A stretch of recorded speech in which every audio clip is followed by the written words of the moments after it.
Welcome to Edgware and Hendon Reformed Synagogue, and we are just about to begin our business ethics study session, and I'm just going to let people in. So here comes everybody.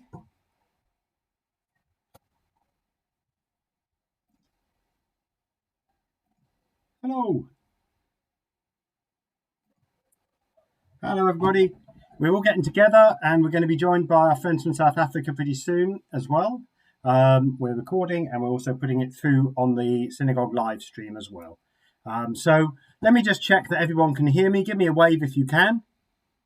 Yeah, that's fantastic. So it looks like you can. I managed to make a major timing mistake by managing to schedule this for London time 7 when our South African friends were expecting it to be Cape Town time 7, which is fine. So they're all now coming in, coming back again, but that was entirely my mistake. So hopefully when they come, they will all forgive me. And I can see some of our South African friends are beginning to arrive, which is brilliant. So there we go. Lovely. And of course, some of our South African friends are actually here in London, like Keto, who's next to Nancy, and Nancy's in Cape Town, Keto's in Edgware. So there we are. And Brian as well is, although you'll hear from his accent, he sounds very much like he's Pretoria, but he's not. In fact, he's also in Edgware, but there we are. And great to see you, and various of our friends from South Africa are coming to join us, which is brilliant. And we'll wait till we gather everybody together and get ourselves started. Very lovely to see you, Nancy. How are you? And I can see on the other side you have Eric, also from Johannesburg as well, but also from Finchley in this particular case. But there we are. I think there's a few people hoping to hear some voices from that sound like home. I can see several. Is that now? Hello there. Nice to see you. So in a moment, I'm going to ask people to unmute themselves so we can say hello. And we'll just wait another couple of minutes because Eric's had to deal with my big mistake. Oh, yes. So, yeah, that is very true. Nancy, I'm afraid, is not quite going to sound like Cape Town. That is very true, as you'll see. Hello, Jeremy. Nice to see you. Hello, David and Vivian and Robert and Jill.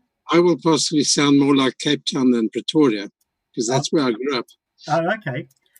So you may not know, Nancy, is it correct? Yvonne is Greg Flash's aunt, if that's right. Brian. Yeah, correct.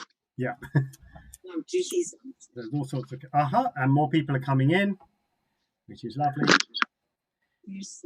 And then I'm sure I'm going to ask Eric at some point to send me in the chat when he reckons that we are there and it's time to begin, because I know he's been busy helping people to deal with my mistake in having got the time wrong. But we're getting there.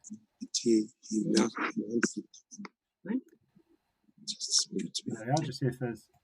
That's it. I think we're nearly there. Lovely.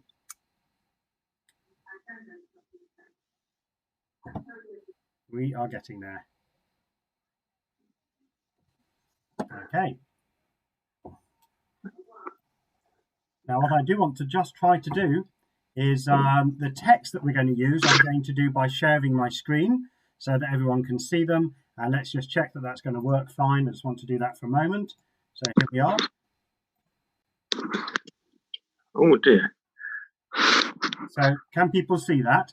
Jewish business ethics in a time of crisis? Great. Yeah, that looks good. Very good. So I'll stop share and we'll come back to that in a moment. Lovely. Hello, Cohen. Don't know which Cohen, but we've got a Cohen. And Greg Flash. Lovely. So Yvonne, here's Greg. So the aforementioned aunt. Hello, Greg. Nice to see you. Hi, Rabbi. Good to see you too. Nice to see you. And you can see we've managed to collect Brian and Yvonne just above your head. Let me change my view. You might be able to see this. Tikito. Yep. And Brian.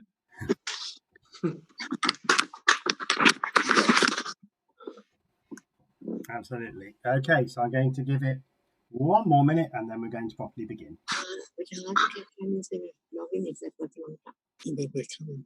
just as we go, perhaps as we're beginning, as people are coming in, what would be fun to do just for a moment is for people here just to introduce themselves for a moment and just tell us, if you're still in business or if you're in business, what do you do at the moment? That would be nice to do. So we'll just go around a little bit. I can see people from the top, and I'm going to start with Robert Brand. So Robert, would you like to get us started? It's Robert. It's Janet's husband. So you need to unmute yourself first.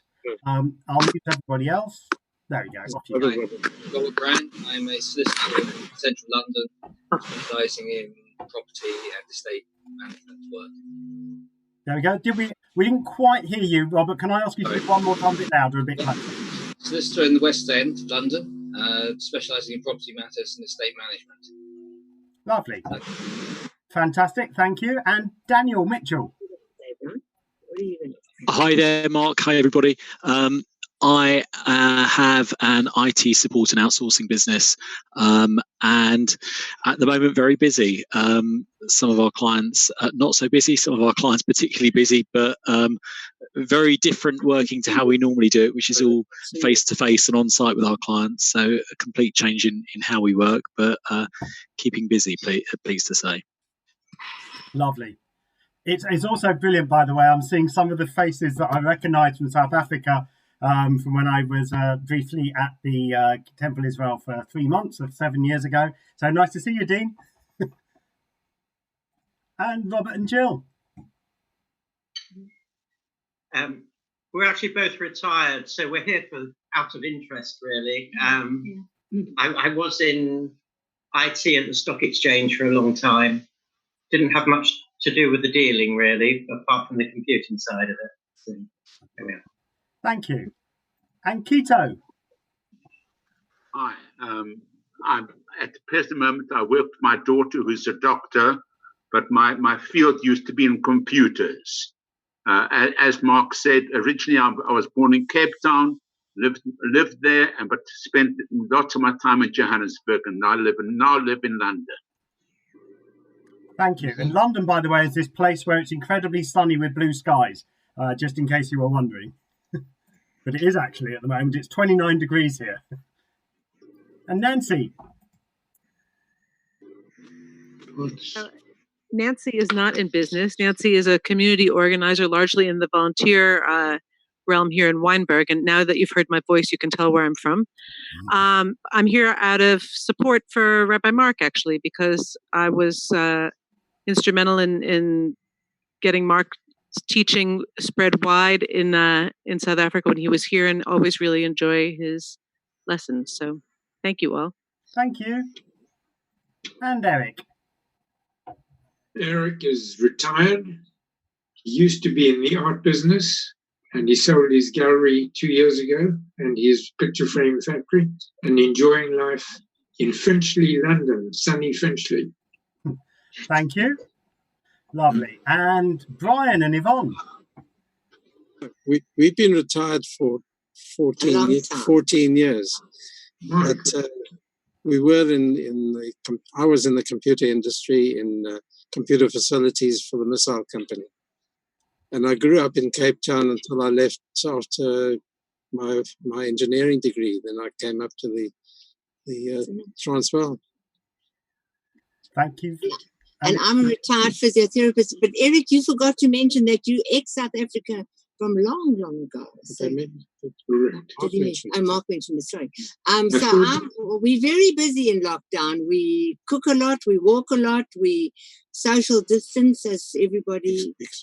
And I'm busy running virtual exercise classes for one of the care homes. That's a challenge to do that, but it's quite enjoyable. Thank you. Thank you. And David and Vivian. Hi, I'm David. I'm an accountant. I do project work these days, mainly involving mergers and acquisitions, so due diligence and acquisitions, or supporting businesses that are going through due diligence. I'm Vivian, and I work for a Hungarian foods importer in London. We're very busy at the moment with the deli and wholesale side, but restaurants, unfortunately, not so good. We do supply the pizza chains, but ticking over. Thank you. Jeremy and Sharon. Yeah. Okay, I am Jeremy and Sharon. We're not retired, although I'd like to be. We're working very hard. I'm not from South Africa and have never been, although I'd love to go. We are solicitors. We specialise in property and litigation. Sharon, what do you do? I'm a paralegal working with Jeremy, and I deal with conveyancing and LPAs, wills and probate. I mean, we're in our garden, notwithstanding the background, but that represents one of the loves of my life, which is a wee dram now and again. Yeah, I can see that. Thank you. My background, by the way, is our synagogue in London. I thought it would be nice to show you. Saville, whoever's in Saville's window has disappeared on us, so I'm going to move along to the Cohens, who I recognise, but please could you say your first names again for me?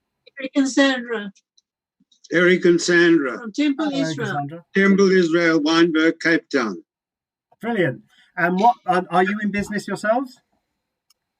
Beg your pardon, I'm still working. I'm still doing a lot of work for Temple Israel, Wynberg. Yes, and my husband runs a garage in Greenpoint, next to the Greenpoint shore. Parking garage. Parking garage. Yeah. But unfortunately, at the moment, he's in lockdown, so he hasn't been working since March. Wow. So, yeah, getting very bored at home. Oh, I'm sure. Well, I hope we'll have an interesting 3/4 hour with you. So, Greg, how about you? What are you up to at the moment? In investments, run pretty much mutual funds, unit trusts locally in South Africa, and some global ones. Probably been the busiest 8 weeks I've had in my career. When markets fall, people need to speak to their investor people more than ever. Interesting times working from home. Actually shut our office, gave up our lease because everyone can work in financial services easily from home, which changes things a lot. And as the industry is very, very busy, I think you're seeing more communication than ever, because it's all online and Zoom, and it actually isn't. There's too much information. It's about trying to stop the information. There's too much, so it's a strange time. It's to use Zoom in the evening is almost against everything I want to do because there's so many meetings. We'll have to keep you awake. Let's see what we can do. Stephen, how are you today? I'm all right, thank you. Oh, well, yeah, I'm all right. I'm retired. I was in the stock exchange. I was just working for stockbrokers, which I left in 1976.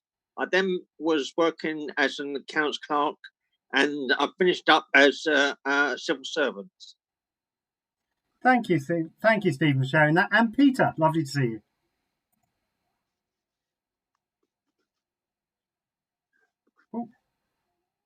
Oh dear, we can't hear you, Peter.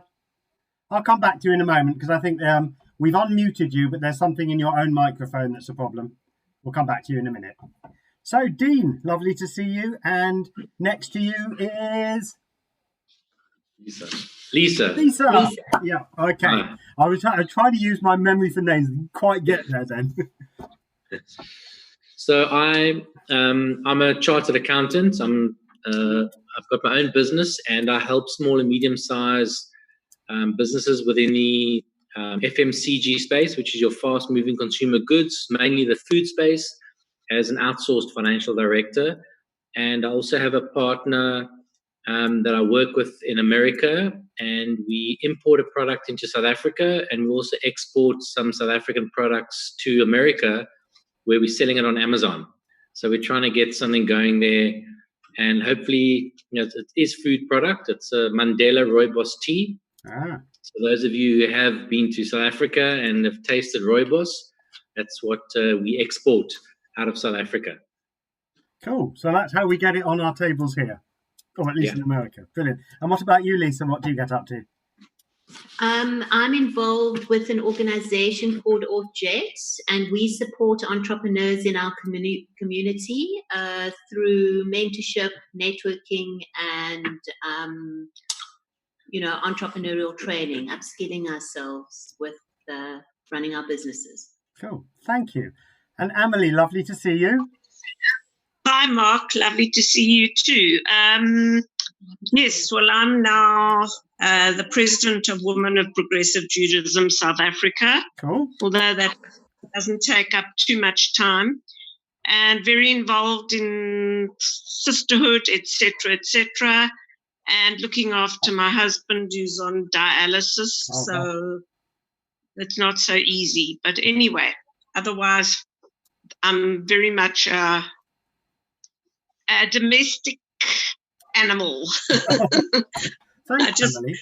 It's very interesting also in our synagogue, what was the Women's Guild is now called the Not the Women's Guild. And that sisterhood sense that was in Temple Israel has kind of not quite there anymore in EHRS. And it's a really interesting thing as to sort of why it's so strong still in the temples in South Africa. Maybe that's a discussion for another day, but thank you for reminding me of that. Thank you. Let's move to Howard. Just need to unmute you, Howard.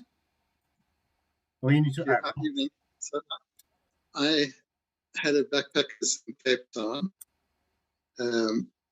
We employed nine staff, 7 of them full time, and our business has been completely decimated. So we actually, under lockdown regulations, we're not allowed to operate at all. So I'm having to convert the business into long-term accommodation because there's no idea when regulations are going to allow us to operate and or when tourists are going to return. So it's really the end of that. And it means, I think ultimately I might be able to save 3 part-time jobs out of 7 full-time and 2. And most of my days at the moment are spent in lots of battles with UIF, trying to get unemployment for staff, battles with insurance companies who are saying, well, it's fine that there was a virus and you're covered for a virus, but actually the government locked you down, so it's not our fault. So those are the kind of challenges that my days are taken up with at the moment. Our hearts go out to you, Howard, because, I mean, as you can imagine, in all of our communities, there are people who it's not been possible to keep the business going. And just I know for so many of us who work so hard to build something, it must be so difficult. And we hope that you get through this okay and with sanity intact, at least. Thank you. Diane, Peter, can we hear you yet? No, we still can't. Oh, never mind. Chuck it in the chat, maybe. Okay. And who is under Savile Losinski? Who's that? You want to say something, Savile? No, I'm retired. Savile Losinski is retired, actually, and I teach the conversion class in Cape Town. Gorgeous. Thank you. Thank you for letting us know. And we've met before. Yeah. At Weinberg, yeah. Of course. But, yeah. No, lovely. May I ask your first name again? My apologies for not remembering. My name is Rachel. Rachel, of course. Right. Thank you very much indeed. That's lovely. Yep. Thanks. Absolutely. That's also, by the way, for EHRS members, the conversion class at Temple Israel is quite extraordinary. We feel we're very proud when there's 10 people in our conversion class, which there are at the moment. In Temple Israel, there's often up to 30 people. It's really quite extraordinary. And I know that, is that still the case, Rachel? Yeah. That it's an extraordinary... Every year we have a group, amazing group, and yeah, it's a pleasure to teach them. And it's very, very special. Many people searching after spirituality and finding Judaism meeting what they need. Really something. And lastly, but not leastly, Eric, who is hiding at the moment. Are you there? I think he's hiding and sorting things out. So Eric is the executive director of Temple Israel and who's helped to sort everything out for us today. Oh, there he is. No, he's come back. Hello, Eric. Hi, Reverend Mark. I was just sending somebody else through. Yes, hello, everybody. Thank you very much for joining us and in this. And we always love to have Rabbi Mark teach us. And we were obviously very grateful to have him with us. And it was actually, scarily enough, 8 years ago that he was with us. So, I look forward to a wonderful year. And thank you again for having us. Thank you, Eric, and thank you for dealing with my complete mistake in getting the timing wrong between the two countries, and then the fact that EHRS sent out one set of Zoom details and Temple Israel had already sent out a set of Zoom details. So Eric's been busy transferring everybody over. So thank you, Eric, because it was all our mistake. Right, time to study. So here we go. Let's say the blessing over study, because otherwise I'm going to get a wagging finger from Brian. So are you ready? It's the same as the blessing over the candles, but la'asok b'divrei Torah. Baruch atah Adonai, Eloheinu melech haolam, asher kidshanu b'mitzvotav, v'tzivanu la'asok b'divrei Torah. Okay, here we go. Let's share the screen, which will tell you where we're going. Right. So what we're looking at is Jewish business ethics at a time of crisis. And as we've just heard, some people are managing to be able to to keep going in this time. For a couple of people, the business that you happen to be in actually works particularly well at this time. But of course, that's not general, and that's not everybody by any means. However, one of the things I wanted to look at today was how have we dealt with this as a Jewish community over the past? Because this is not the first time a Jewish community has had to somehow deal with huge disruption. Think about, for example, the times when people were, when you would have people coming through a town, making all sorts of difficulties, the Cossacks coming through in a pogrom, or the Crusaders, or even a plague. And of course, there were plagues, which would completely disrupt business. How did we deal with it? Also, we'll find in this year that we can go back into Torah, really early sources. And that's because the Torah assumes that we are subsistence farmers. And if you are a subsistence farmer, that means you really are in trouble if anything happens, if the weather is wrong, whatever it might be. But it doesn't mean that our societies were entirely equal, where everybody was in the same boat. Just as it is in our society, there were people who did absolutely fine out of shortage. There were people who starved during shortage. Now, the one thing, at least for us, and I hope that's for everybody who's with us tonight, is, thank God, we're not starving during this time. But I suspect that in some parts of South Africa, people must be in enormous trouble with very, very little to fall back on. And of course, that is the case here in Britain, but at least with a stronger social security system. So that shortage is also reflected in these texts about how do you do business during a time of crisis.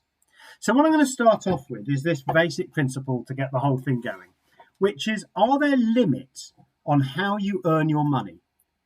You know, can you just earn your money any way you wish to in Judaism? And the answer is definitely no. There are some things which are not okay to make money out of, which is going to have quite a big effect on how we deal with times of crisis. So what I'm going to ask you to do, if at any point you have a point you'd like to make, or if you would like to ask a question, or if you'd like to disagree with me, which is also totally and utterly fine and happens quite often. So I'm very happy with that when that happens. You've got two choices. You could either put your hand up, which is absolutely fine, and give it a big wave like that, and I'll try and see it in the window, or alternatively, you can use the put hand up gesture. There is a put hand up control, which should be on the bottom right, probably where there were 3 dots, which would enable you to be able to do so. So I'm going to ask Daniel, who's probably a bit of a Zoom whiz, would you just show us how the hand up thing works and just show us what would happen when you do it? If you can do it, if it's working on this call. I can't actually see it. It normally is, as you say, they're available. All right. I've got a reaction, if you can see that. Can you see that? Yeah, so you can do that. So if you click on reactions, and then there's a thumbs up and a clap. So maybe we'll substitute a clap for a hands up or something. Yeah, absolutely. So whatever you want to do. So there we are. Oh, Diana's just done it. So there we are. For some people, you've got it. Diana, was that because you were raising your hand to say something? In which case, please unmute yourself.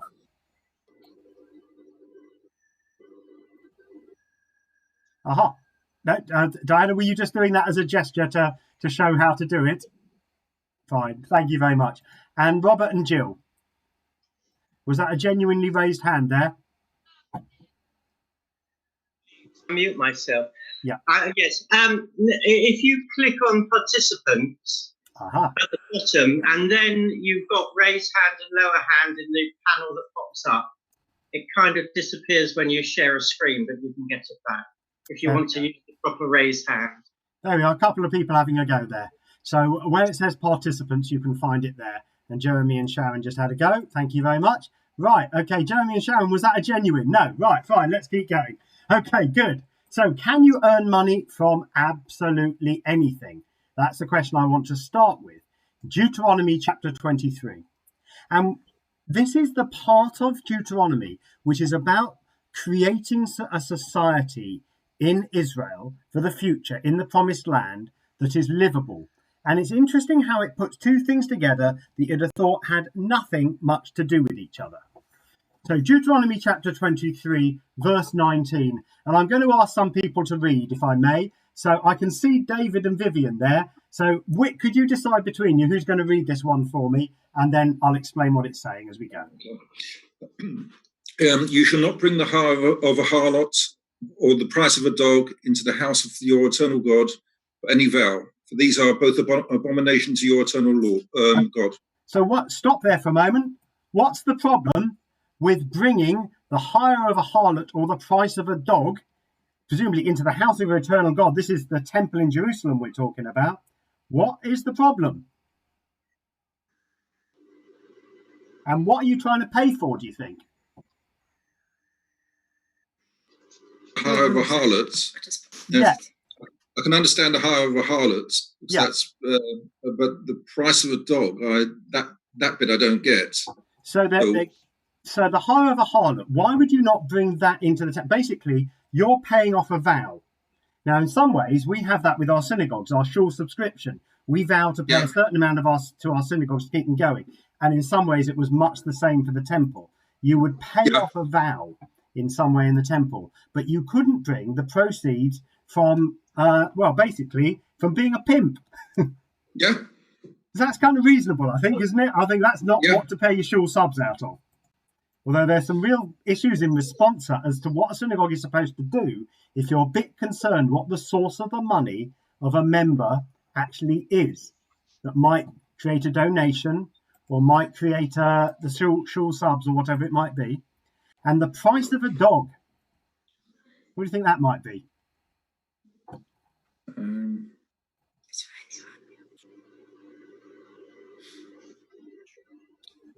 Again, I'll put everybody out of their misery. It's got two possible explanations. One of them, it's the proceeds of gambling. So basically, you've been gambling on fighting dogs, and that's what you're bringing in to pay whatever you're going to pay to the temple. Or the other alternative, it might be the proceeds of male prostitution, because harlot is a feminine word, zonah, and it might be that's what they're talking about. But basically, what it's saying is not all money is good money. Exactly what that means is going to be qualified in a really interesting way in a moment.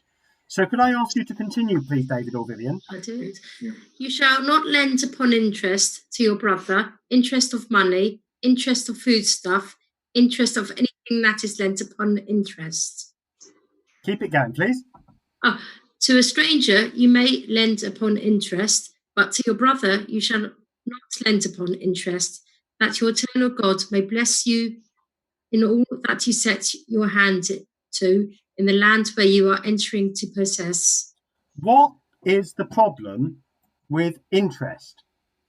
I mean, basically it's saying don't make money from interest. Why do they think it's a problem? There's a few people here who work in the financial sector. You might be thinking, hang on, is this trying to say there's a problem with what I do for a living? What's going on here? Why? It differentiates. Does it have to do with the way in which whatever is being invested in, the interest is earned? The way in which the interest is earned. So go on. What would be the problem? Well, it would be the same problem as I mean, if you owned a a gambling place, and your investment was that, and your interest is based on that business, that might not be kosher. Okay, interesting. Thank you, Stephen. What's your idea? Well, I think it's not about interest. I think it's about your interest to your brother, because I mean, isn't this the reason why in medieval times we Jews lend money to the non-Jews? Is it still that?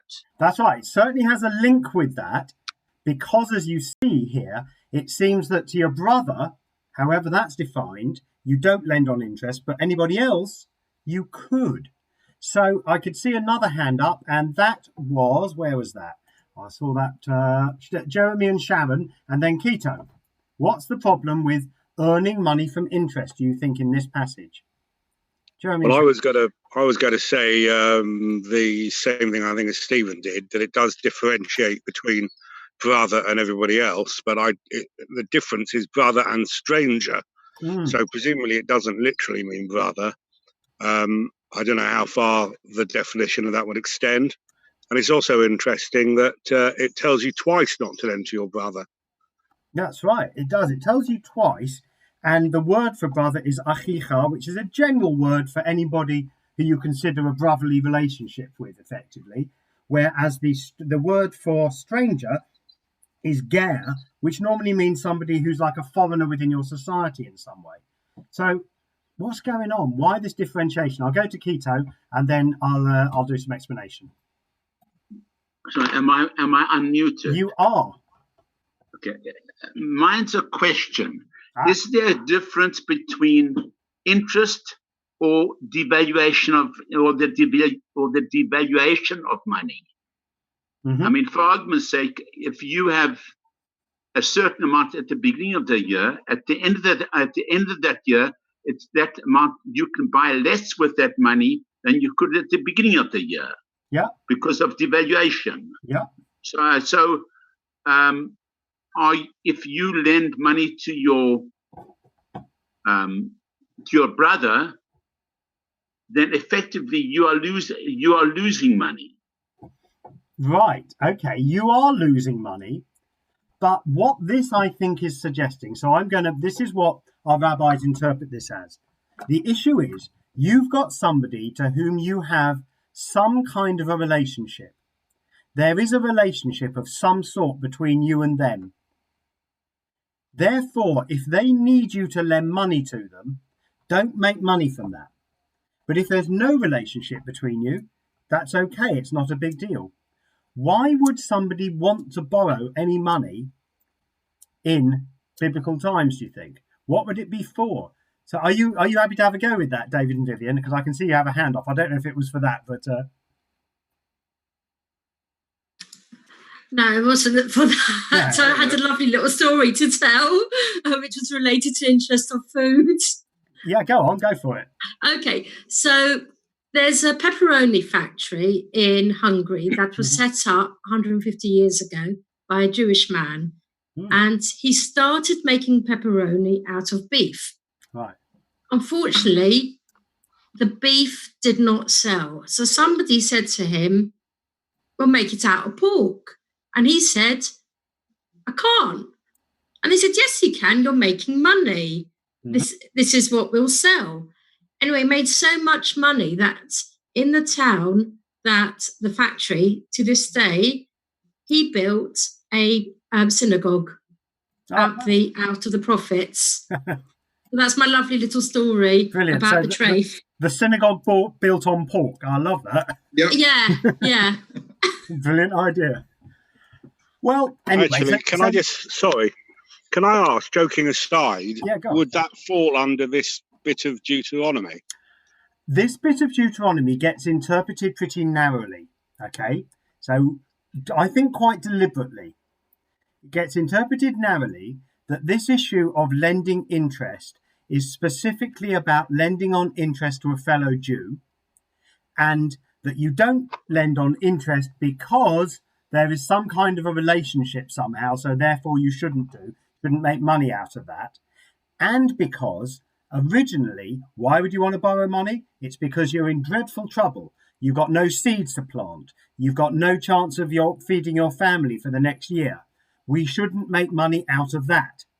Now that's turned in, by the way, in Israel nowadays, and also in Haredi societies, people will use what's called a heta iska, like a legal fiction, to say, I'm not charging you interest. I'm entering into partnership with you in whatever enterprise it is, even if that's just buying some food or whatever it might be. And that counts as a partnership. And therefore, it's not interest, it's profits that you're sharing with me.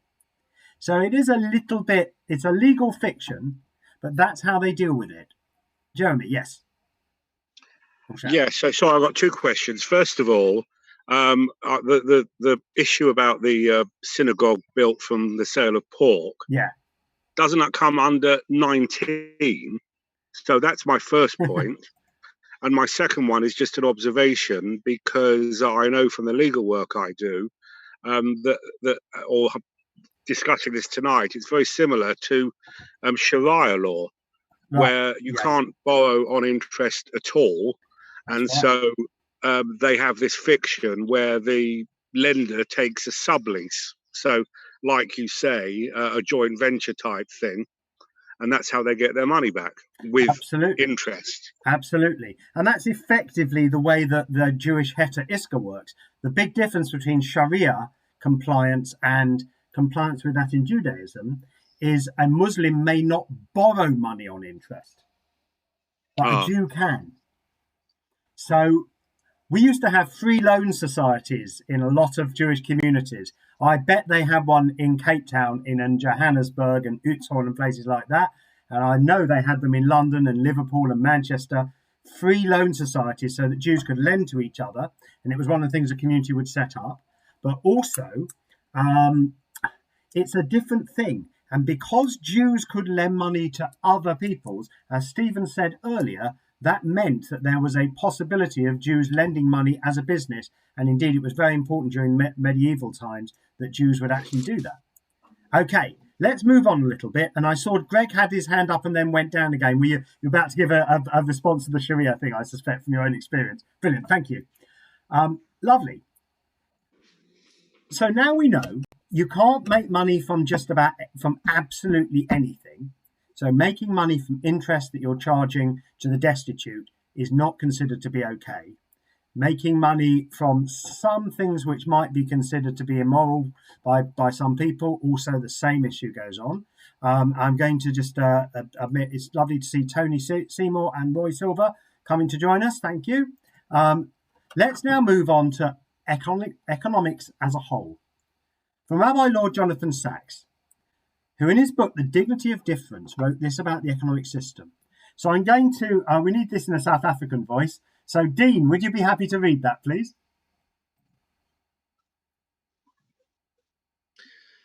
Okay. Of the 100 largest economies today, 51 are corporations and only 49 are nation states. Which remains true to this day, 20 years on, that it's about half and half. Wow. Please okay, shall I carry on? Yeah. Of any economic system, we must ask, does it enhance human dignity? Does it create self-respect? Does it encourage creativity? Does it allow everyone to participate in the material blessings